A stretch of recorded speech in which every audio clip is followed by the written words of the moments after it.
안녕하세요. 자, 오늘은 정말 흥미로운 주제를 다뤄볼 건데요. 바로 값을 매기기 어려운 것들.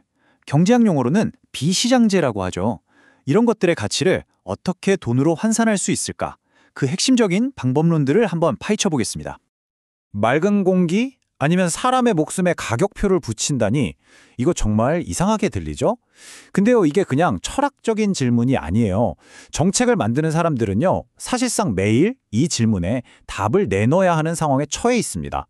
도대체 왜 이런 어떻게 보면 불가능해 보이는 일을 해야만 하는 걸까요?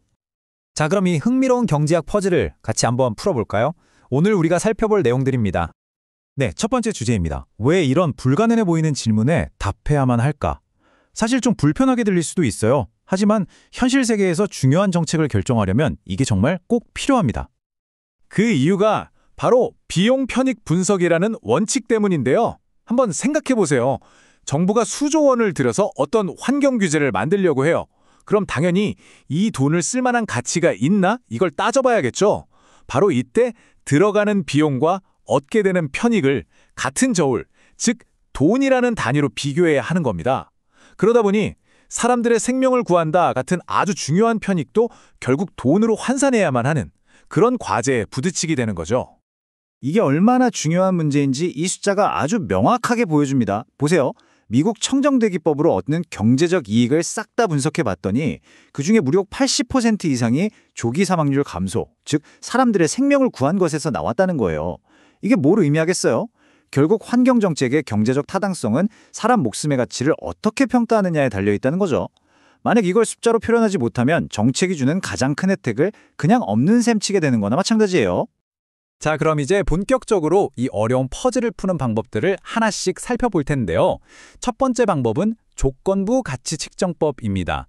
이름이 좀 어렵게 들릴 수 있는데 아주 간단해요. 그냥 사람들한테 직접 물어보는 거예요. 아주 개인적이고 또 구체적인 질문을 던지는 방식이죠. 이때 경제학자들이 쓰는 핵심 개념이 바로 지불의사액, 영어로면 WTP라고 하는데요. 말 그대로 얼마까지 낼 의향이 있으세요? 라고 묻는 거예요. 우리가 어떤 것의 가치를 얼마나 중요하게 생각하는지 알아내는 가장 직접적인 방법이라고 할 수 있죠. 자, 그럼 이 지불의사액을 어떻게 알아내는지 실제 연구 사례를 한번 볼까요? 2002년에 캐나다 온타리오에서 연구를 하나 했어요.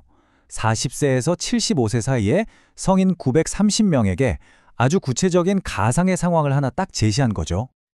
근데 여기서 아주 중요한 문제가 하나 있어요. 사망 위험이라는 게 사실 눈에 보이지 않잖아요. 추상적인 확률을 사람들이 어떻게 이해하게 만들까? 이게 이 방법의 가장 큰 숙제거든요. 이 연구진들이 정말 기발한 방법을 썼습니다. 바로 1000개의 네모칸을 보여준 거예요. 그리고 빨간 칸으로 사망 확률을 딱 보여주면서 시각적으로 이해시킨 거죠.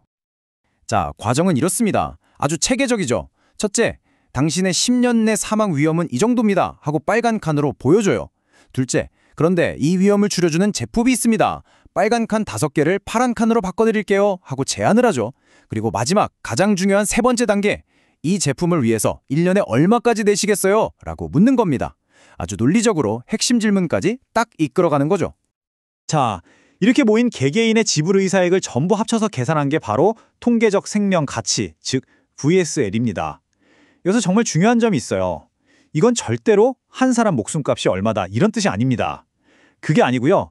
사회 전체적으로 봤을 때 사망 위험을 조금 줄이기 위해서 사람들이 집단적으로 얼마까지 낼 의향이 있는지를 보여주는 지표예요. 이 연구에서는 그 가치가 당시 돈으로 약 120만에서 380만 캐나다 달러 정도로 추정된 거죠. 자, 지금까지는 사람들한테 직접 돈에 대해 물어보는 방법을 봤죠?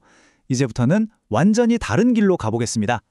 이번 방법은요, 돈에 대해서는 한마디도 묻지 않아요. 대신 우리 모두가 느끼는 것, 바로 행복을 통해서 그 가치를 거꾸로 추적해 들어가는 방식입니다. 흥미롭죠? 이 방법의 기본 논리는 생각보다 아주 간단해요. 자, 우리가 보통 돈을 많이 벌면 더 행복해진다고 생각하죠? 그리고 반대로 공기가 나쁘면 기분도 안 좋고 행복감이 떨어지잖아요? 이 두 가지, 어떻게 보면 당연한 관계를 이용하는 겁니다. 이 두 가지 관계를 데이터로 분석해서 연구자들은 이런 계산을 해냅니다. 나빠진 공기 때문에 떨어진 행복감을 다시 원래대로 되돌리려면 과연 돈을 얼마나 더 줘야 할까? 바로 이걸 계산하는 거죠. 이 인용문이 바로 그 한계 대체율 개념을 설명하는 건데요. 이건 사람들이 말로만 하는 게 아니라 실제 행동이나 상태를 통해 선호를 드러낸다고 보는 현시선호 접근법의 아주 좋은 예시라고 할 수 있습니다. 실제로 2012년에 이 방법을 쓴 아주 재미있는 연구가 있었어요. 수천 명의 행복도 설문조사 데이터를 분석했는데요. 진짜 똑똑하다고 생각했던 게 뭐냐면 설문조사를 한 바로 그날, 바로 그 장소에 대기오염 데이터를 하나하나 다 매칭시킨 거예요.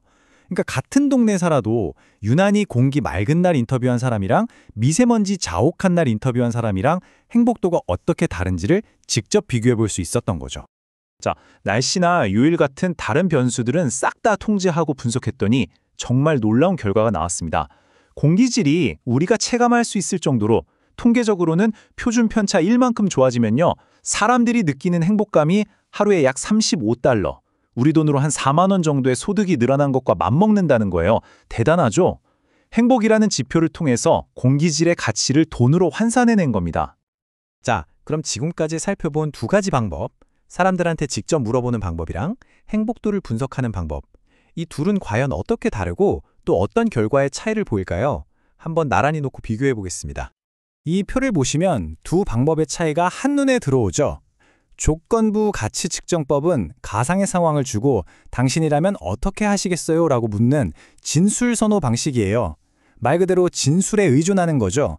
반면에 행복 방법론은 사람들이 실제로 느끼는 행복감의 변화를 보고 가치를 추론하는 거니까 현시 선호 방식에 가깝고요. 당연히 장단점도 뚜렷합니다. 직접 물어보는 방식은 사람들이 솔직하게 대답 안 할 수도 있다는 약점이 있고, 행복 분석은 행복에 영향을 미치는 수많은 변수들 속에서 공기질의 영향만 딱 골라내는 게 아주 어렵다는 단점이 있죠. 이 차트를 보면 결과가 더 흥미롭습니다. 맑은 공기의 가치를 여러 방법으로 계산해 본 건데요. 여기 보시면 주택가격 접근법, 그러니까 공기 좋은 동네 집값이 비싼 걸 이용해서 계산하는 전통적인 방법은 가치가 아주 낮게 나와요. 한 1달러 정도로요. 그런데 우리가 방금 본 행복 연구는 어때요? 13달러에서 35달러로 훨씬 높게 나오죠.